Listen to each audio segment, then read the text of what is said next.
Well, hello everyone. Welcome to the second of the ADE versus TicketSwap podcasts that we're doing here this year. We are giving a how-to guide through these, and this one is going to be about how to minimize the discrepancy between image and identity. It's quite a mouthful, and it's quite a deep topic, I think. But I have some phenomenally switched on and well-connected guests with me to get into this and what this actually means within the industry. So around me are Sarah McBriar, José Woldring, and Jeroen Fontein. And I'm going to let you guys say what you do. So Sarah, can you introduce yourself to the people? Hey, Joe. Yeah, my name is Sarah McBriar. I am the founder and creative director of AVA Festival. AVA stands for Audiovisual Arts. We started in Belfast over 10 years ago now, and London around 8 years ago. We also do shows outside of our two main festivals, and we also run a conference as well. So yeah, the visual and the brand is a close thing to my heart. Josie. Thanks. I'm José Woldring. I run an agency called the Media Nanny, and we do PR for artists, events, brands in the electronic music space. So a lot of the time you're in charge of the image. Yeah, apparently. Hi, I'm Jeroen Fontein. I run Obscura, one of the founders, and we promote events for over 10 years. And our angle is we do this in very unique and different locations outside the club. And besides, I'm also manager of artist Ilke Klein, Dutch-based producer and DJ. And 2 years ago, we found Unfold Art, which is a company where we promote large-scale audiovisual light art. Mm-hmm. And Jeroen, we were talking before the camera started rolling about some of the trials and tribulations that you go through. And I mean, I think if we go right into the deep end, we're in an industry which is constantly both in boom and crisis. But this year, there's a lot of trouble for the live industry. We know this. So you're trying to put on events that are celebrations, that present a very, very positive face to the world. Yet the reality can be quite different behind the scenes, right? Yeah, correct. Yeah, this is a very challenging and different year. I think most of us didn't see this coming last year. So there's a lot of pressure on tickets. Prices went up. So it's very, very tough to navigate at the moment. And we see this on a broad scale. Like we did our first festival this year. And also now with ADE, it's different than the years before. It's very challenging also how to move forward. I mean, Sarah, what are the challenges you're facing at the moment? So we actually experienced quite a challenging year last year, which actually meant that I, along with the team, were like, right, we're going to minimize the risks that we take, and we're going to actually really speak direct to our audience. We were taking a lot more risks the year before, and with like price increases, like inflation, basically what you said on the surface and from a attendee perspective, unbelievable event. But behind the scenes, it was, much higher costs, stuff that we weren't and couldn't have predicted. So we actually experienced that last year. And because of that, we were like, right, let's kind of tighten it in, pull it in, be really clear about who our audience is, what programming works best for them. And we actually had a really good festival this year, and like it was a success and stuff. So, and similarly with what we do in London. But like I've been exactly where you were last year, and in a way, if we hadn't have been able to respond to what happened, we probably would have had a really different year this year. And I know from speaking to lots of other people who didn't experience that last year, they're now experiencing it now. So I do think with rising costs and the economy, like everyone's economy is just so affected at the minute. Like the UK is really not in a great place. You can second that. sigh. And so actually you kind of need to be aware of that. And we didn't put our ticket prices up. We were like, if we do that, it's going to be a problem. So I think like that's something we've had to be really sensitive about. Yeah. And I mean, you can't ignore geopolitics, the unpredictable climate. Yeah. It's like, festivals don't know what the weather's going to be like next year, even slightly. All of these things is the very, very unpredictable times and chaotic times, I guess. José, you have to work with people who are putting on big events, and you're the person who's got to kind of present the positive spin. Mm-hmm. What are the challenges that you're facing at the moment? So Jeroen and I have been working together for probably 8 years now. So obviously I know all the ins and outs, but we also work with a lot of other events that are facing the same challenges. For us, it's difficult as obviously PR should be a driving force for ticket sales, where there's also the side where PR is also based on what your image is and what is the branding and how you want people to see you. So for us to kind of also get the right interest from the right media to, push as, where we can, that's been very challenging. In the end, I do think that every company in our industry, whether also artists, but also brands and events, it's always been such a wave. So probably a few years ago, there were other people and a lot of artists that were suffering from, obviously with COVID, and other people kind of could, rise from it. So I think that's something you always have to, believe in, that, this is a very shit year and you have to kind of keep steady. But that the next year will always, there's always going to be sunshine after the rain. And I believe if you change too much on your identity or the image. The identity is who you are, right? So that's you do what you do. And I mean, Obscura has been doing it for such a long time and been so great at it. So to change and try to, do so many different things, I don't believe works all the time. Better to just believe in yourself, and that also the audience, also new audiences that you will need. Because people maybe go to your events 10 years ago, have different lives, don't come. So, but if you have a strong brand like Obscura, but a lot of festivals have, just stick to it and get through the rough patch. The previous podcast we did was about facing adversity and going through adversity, and a lot of what we talked about was the COVID years, and there were a lot of unexpected upshots from the COVID years in the way that people became adaptable and resilient. You work internationally a lot of global brands and international festivals. Are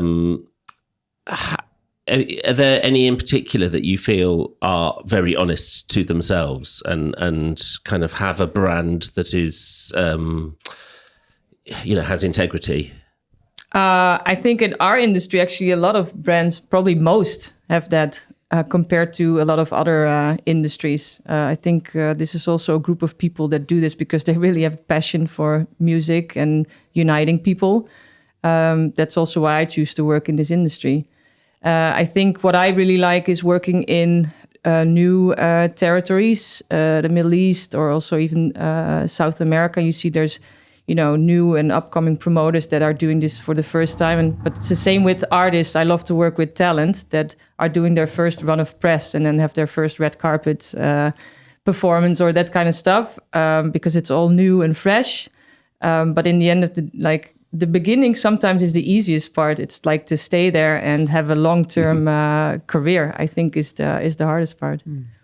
Yeah, I mean, Jeroen, she said you have a strong identity to what you do.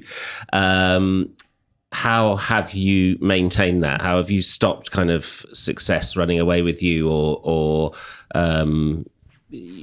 public perception becoming different to what you are in your heart? Yeah, I think José said it right. It's about the identity, and that's who we are, and that's what we do. So for us, there's always this angle where we need to find the location and the artist fitting, and then we give our audience a unique experience. So that's a sort of decision triangle we use with every event we do.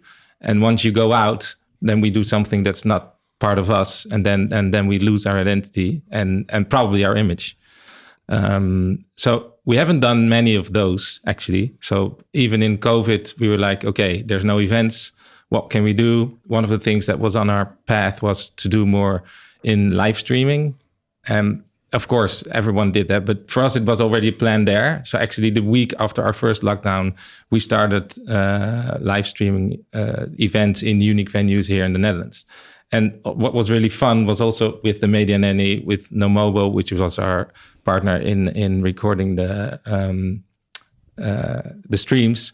It was like also fun to have something to do actually, and to be able to go out while other people couldn't go out and visit unique buildings or stuff where normally these events won't take place. It was only with one artist, and we recorded these, and then afterwards we premiered them in the cinemas. So people were with distance in the cinemas. They were not able to stand up and dance, but of course they did. So we sort of became creative in keeping close to the brand, but still be out there. And afterwards, we put the streams online. So during COVID, that was our way to stay in touch with our audience. And afterwards, I remember, I think we were very realistic in 2021 that ADE would be the first wave of events in the Netherlands. So like in January, we told our suppliers, like, we aim for ADE. We won't do anything like, oh, it opens up and we go. We aim for ADE. So please, be there when ADE comes. And then a month before ADE, the government said we're able to do events. And then we had like all shows ready, and then it was like push the button, and we had a new venue at the time. So that was very close to us. We were like thinking along and be back on track. It's really interesting you say that, because so many artists, so many promoters that I've spoken to over the years said that the COVID years put them back in touch with why they do it. Like exactly like you say, those first years where the excitement is there, whether it's DJs playing in their bedrooms or when local touring was opened up, going back to small venues when they were used to big festivals, all of those kind of things gave a lot of people rejuvenation. Some of them forgot that afterwards, Some people just went straight back on the private jet. But it did give people a connection to the grassroots. I mean, same question to you, really. So, how have you maintained your sense of what you wanted at the beginning over the years of developing? I mean, core to what we stand for is kind of in our name. So it's about bringing together visual art, artistic programming, creative programming, and music. And then also underneath it all, it's about celebrating and also developing like talent. So from the very, very beginning, like literally the first ever event we did like a 1 day, like almost like a mini conference alongside like an outdoor 1 day festival. And like the changes I've seen, and it started actually in Belfast in the old, like an old shipping warehouse where the Titanic was built.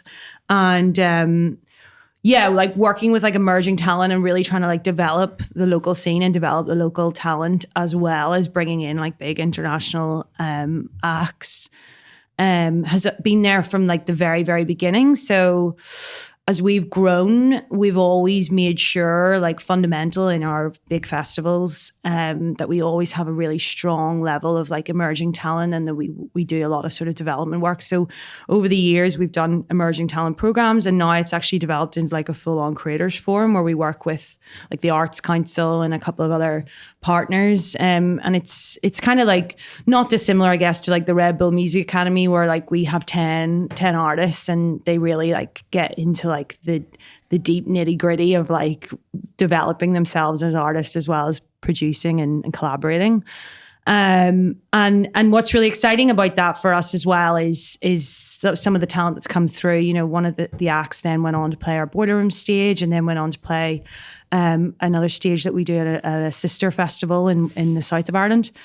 So the talent piece has always been super important and like supporting emerging, but then also the visual aspect. So like you said, we had wanted to do streams, like our own sort of more like visually led streams, but we hadn't, other than the sort of boiler room and the sort of big broadcast stage we did at the festival. But when COVID happened, Max Cooper, who's super talented, like visual artist as well as producer, we were like, right, we want to do something really epic and special with you. And we want it to be as much about the visual aspect as it is about the music. So we took over like this old derelict church and did like a full 360 projected stream. And like what you said, it was amazing to just like go and sit and watch and like be surrounded by this. And I was like quite skeptical about whether it would actually be an enjoyable experience at home, because, you know, for me, like it's so much about the live. Like the reason why I do this is like the feeling of live. I don't think a lot compares to that. But like, similar to what you said, it really validated the importance of these experiences, because what actually happened is we streamed it live, but everyone was engaging and interacting like online and at the event. And like the comments and stuff, and people really got into the whole, like made their home cinema and projected it on the walls and like got really into it. And it was a really special experience. And then we kind of evolved that. So we started working with other visual artists and pairing sort of more emerging talent to do some other kind of streams throughout that period. So yeah, like that's kind of really natural to us in terms of like our brand stands very much for that, but it's also just our passions and our interests and the relationships with like the artists and stuff that we have. I don't know if I answered your question. I want a really long answer. Very much did. I mean, it's, you know, it was about how you stay in touch with the passion that drives it from the first, from the initial inspirations. I mean, Jeroen, we were, again, talking before the recording about the difficulty taking risks now, which, you know, the tight financial circumstances and environment lead to. I mean, like to both of you, how can established artists and festivals and so on keep that kind of connection to the arts and music grassroots, given that it is difficult to take risks on things?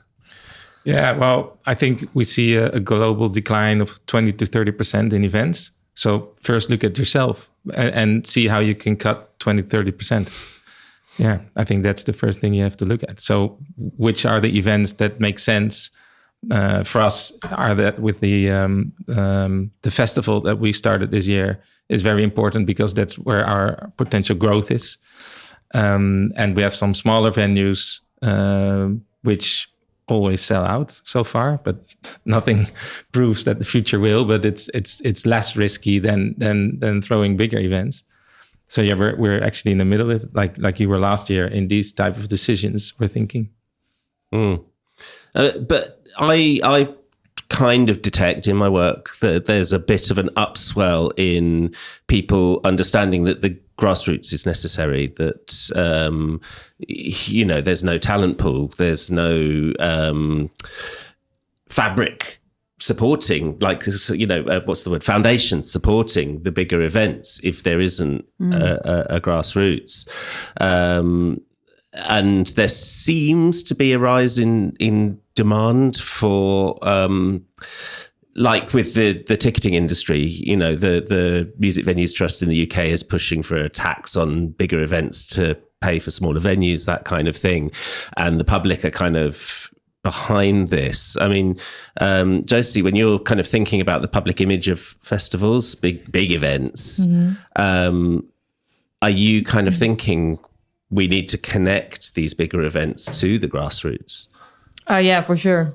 But I think in the end, it's the same whether it's a big festival from a promoter, like a brand, or even when you have an artist like Reinier Zonneveld, who we work with, who does the Ziggo Dome himself 4 times a year in Holland, which is like absolutely nuts if you think about it.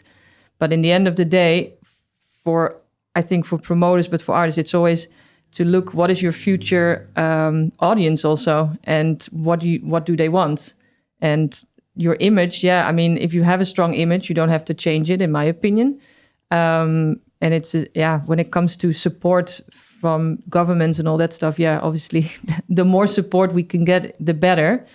But when it comes from an identity, it's who you are, and people like that for a reason. That's why that's why you're here at the first place. In what capacity it is. I mean, some artists never will never do those type of venues because they're more club DJs or for whatever reason, and that's their roots and that's who they are. That's their identity in the end, and that's why they do well, and they can be as successful as artists only playing bigger shows. Or the same with festivals. You have smaller festivals or smaller shows, even like the shows that Obscura does. They're not always 30, 40,000 capacity, but they do more throughout the year with, for different people also, because different lineups, instead of doing 1 or 2 big Tomorrowlands a year. That's obviously a very big difference. And different brands and different image also. Like, with Tomorrowland, people, once they go live with ticket sales, it's like, everyone's like, there's such a run on it because it's only one time a year, and everyone from Australia to America, everyone wants to go. Where if you have a brand that does something throughout the year, whether you're an artist or a promoter, you need to have these different pinpoints everywhere, in my opinion. Do you think fans understand that kind of those different tiers of identity? I mean, I think about my son is 14. He's very into US EDM, and of course he knows it online. His life is online. He's on Roblox, probably. He's it's rhythm games. It was like things like Friday Night Funkin' that got him into the music in the first place. And they have this whole remix culture and stuff. And there's these, thriving communities across Reddit and YouTube comments and Discord servers. Yeah. And they're all mega fans of a lot of these guys. But the sense of actual face-to-face community that, being of the 90s generation, I sort of feel like we have friends of the DJs, whereas there's a big remove between my son and his idols. Mm-hmm. Do you think that the fans have more of a remove from the actual identity of the humanity of the artists? I'm not sure, because I also believe, like, back in the days, maybe not the 90s, because then I was really young, but there was also this generation of DJs that were all online on Laidback Luke's forum and with other people involved in sending demos. And there was this whole, also an online community. And for a lot of even those artists, it took a long time before they were actually on a stage being booked by a promoter.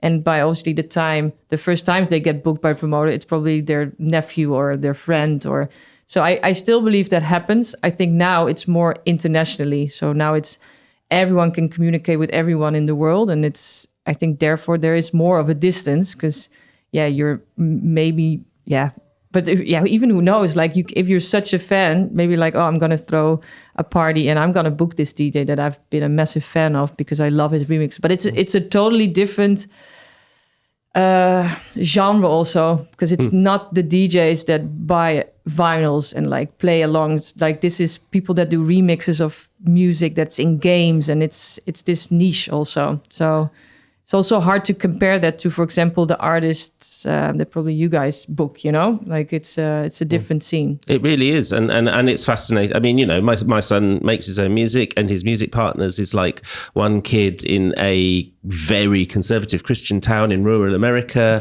one kid in Rio de Janeiro, and he's got music friends who are in Morocco, Russia, Australia, and this is his close group. This is his really actual friendship group. Wow. And that's so different to like, right? We wouldn't have had that as a kid. And it is quite a hidden scene. I mean, we're talking about image and identity, but that's his identity there. And there isn't any media covering it. There's like, how could it, unless you're actually like watching over their shoulder? We actually on the represented screen. One time. We represented a guy that got famous on all these platforms on like making game music, and it was very, very, very hard to sell the image to the media because it's they didn't understand it. No, and especially the more traditional media, it's too new, and it's like what is it? Like, yeah, this is just a bunch of game music and we don't hear it. We're not going to play this on the radio. But there's a few that actually, had their breakthrough. But maybe we're early stages and it will come in a few years, gaming is bigger than the music industry now, right? Yeah. Bigger than music, film and TV all put together. It's crazy. The same, the guys on YouTube that are gaming and streaming. Yeah, that's also a whole thing. Like K7, what's the guy's name? There's a guy. There's a bunch, yeah. Do you know who I'm talking about? He's like the number one YouTube gamer. I can't remember his name. But anyway, it's massive. Yeah. And maybe I can add something to this. One of the main reasons we started Obscura was with a similar issue we saw about the image of the dance industry in general. Like if you look at the Dutch media coverage at the time, it was either Armin van Buuren or Tiesto, or it was about drugs. Nothing in between. Well, we were all grown-ups within the electronic music, like in the 90s and early 2000s. So we were like, okay, we have to change this image of our industry because like all the kids are now either on games or even making music was way more easy than the years before. So that was one of the reasons why we chose those unique venues to see, for instance, the Royal Concert Hall here in Amsterdam. Well, we did an event there with Sven Väth, of course, a famous techno DJ also back at the time. So we saw that like, okay, let's put him in such a venue to show that the electronic music scene is way ahead of its time and not only about the image that the media likes to portray. And have you seen a big change? Yeah, of course. Yeah. And I think this is the next generation. Yeah. But for sure, I mean, especially during 80, I'm waiting for the first announcement of that someone has sprayed pepper spray, where we have like so many beautiful stories to share, but they always like to a little bit the drama side of it. I mean, they have gotten a lot better. I think the new, generation of journalists are ravers themselves also, and they also really like the art of it, and they really see the difference when it's well done or when it's and what the beauty of it is, and not just here's a bunch of crazy people in a big room dancing. Yeah, I mean, one thing I noticed this year at Glastonbury, and this was my 10th Glastonbury, I've been going for quite a while now. Electronic music, I felt, was the dominant genre there, and that's never been the case at Glastonbury. And in Block 9 with the creative arts front and centre. Well, in Block 9, in levels, in like lots of areas, I think Charlie XCX is, a really good example of, she is club and she is pop club music now, and I think it's really... Near Archives, like watching Near Archives set on TV was incredible. So I think it's really interesting, and I think this has only happened in the last couple of years where there's shift. And I think I could see from how Glastonbury was programmed, there's potentially a reluctance there because of where things are being placed stage-wise and programming-wise. But I think that the crowd spoke for themselves, and that's where they went. And I thought that was really interesting. It was very new, like a change, I thought. That is, yeah, absolutely. And again, watching my son's generation, rave, drum and bass, has just come in as the folk music. It's like, it's now way older than they are, twice the age of my son. But they completely understand it as a multi-generational thing. I saw a wonderful interview with Becky Hill talking about how when she went down the stairs into Fabric and sort of felt she was at home, and she's got that multi-generational thing. I think increasing the public understanding that this stuff is so deep-rooted now for a new generation is really important, as is, like you say, that incorporation of the arts and the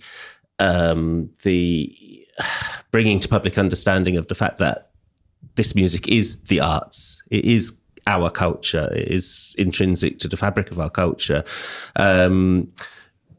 Did you have any inspirations for people who were doing it right? I mean, I straight away think of Sonar and Mutech and festivals like that who kind of put a flag in the ground for multimedia and arts type stuff.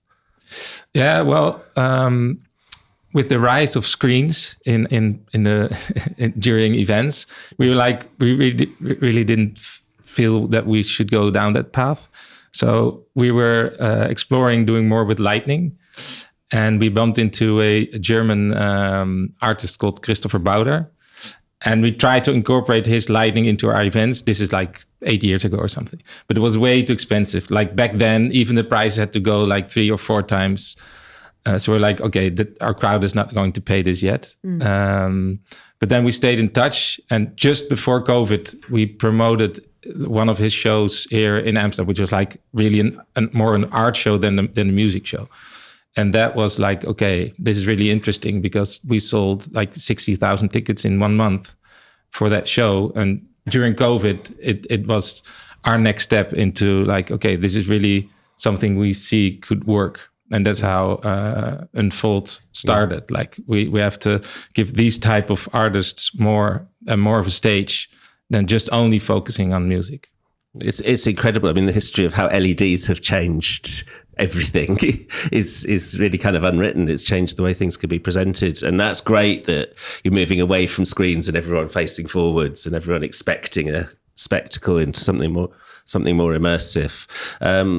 Who are your inspirations in that sense of incorporating the arts and visual work and so on into what you do? Orla Ellison would be my number one, probably. I also love what Ez Devlin does. I mean, they're both kind of like lighting, visual, set design. And in terms of in the electronic sphere, Weirdcore, the McLaughlin brothers, that work really closely with Max. I think what Max does as well is incredible. I think there is... So like when before I started AVA, one of the sort of inspirations for me for AVA was John Hopkins' live AV show. I actually went to see it 3 times in 3 different venues because I loved it so much. I was just like completely blown away by it. I went to see it in the South Bank. I went to see it at a festival. And then I also went to see it in the Brighton Dome, which was really cool because it was 360. And so that was really bubbling before. And obviously Aphex with Weirdcore and like all the work that they're doing and that whole identity. I mean, that's a really interesting collaboration and identity as well. Like they kind of come hand in hand. But yeah, now you're seeing it, as you said, like with screens and LED and like that just being like almost part of the norm with them, with clubs and venues. You're seeing this really interesting like explosion of artists on that side. And the artist I mentioned that came through our creators forum, his name's Saucho. He actually comes with a whole visual identity. He plays live and he writes like fables. So he has like a whole written side to his identity. And I just think that's incredible as an artist. You know, that for me, that really excites me because there's so many different layers.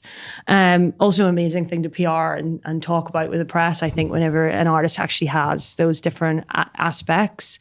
So yeah, those are some of the people I find very interesting in the minute. I think there's so much more we could talk about. I'm like thinking about narrowing down the topics now because like we've time is going to run away with us.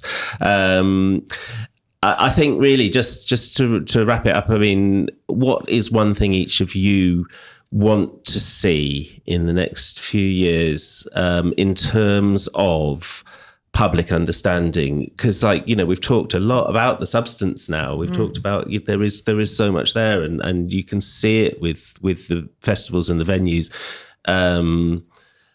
What would you like the public to understand about the dance and events industries? Do you want to go first? Actually, the people behind it and the industry, because it's so much different than any other industry in the world. And I really think that without the people, obviously without the artists, but actually this group of people that even here during AD comes all together, and you know, that's something that I think I always think people understand this, but you know, if I tell my family like, oh, this, they're like, huh, what? But I think that then things make a lot more sense. And it also, the whole authenticity about what we do and how we do it and why it's important for us, where, yeah, I think a lot of other industries can do it more, through other channels or do everything through advertising or their marketing. But actually, our best marketing is actually the people behind the scenes, in my opinion. I can't agree more. I mean, I do so many panels and things like that at ADE. People like yourselves have so many fascinating stories. And with dance music, people often think, let the music do the talking. But you are absolutely right, and I think that's the job of people like me and a grassroots media to do that. Yeah, Aaron? I totally agree. And I think in the end, you can only spend your money once. So think about it. Like maybe do a little bit more of research where you go before you spend it. You asked about what you would like to see changed in the perception. Yeah. I think going back to what you said about taking it into different venues, I think just the cultural value and like the creative like substance behind it all. Like people are so skilled in what they do. And there's so much like work and ideas and collaboration that goes into producing one thing. So I think it'd be great if that was maybe understood more by like governments and funding bodies and understanding to protect venues and stuff as well. Well, hopefully we are doing our bit in this podcast to explain to the world what actually goes into all of these things. So we do have to wrap up now. Honestly, I would love to carry this on for another hour, but guys, it's been brilliant. Thank you so much. Thank you. Thank you.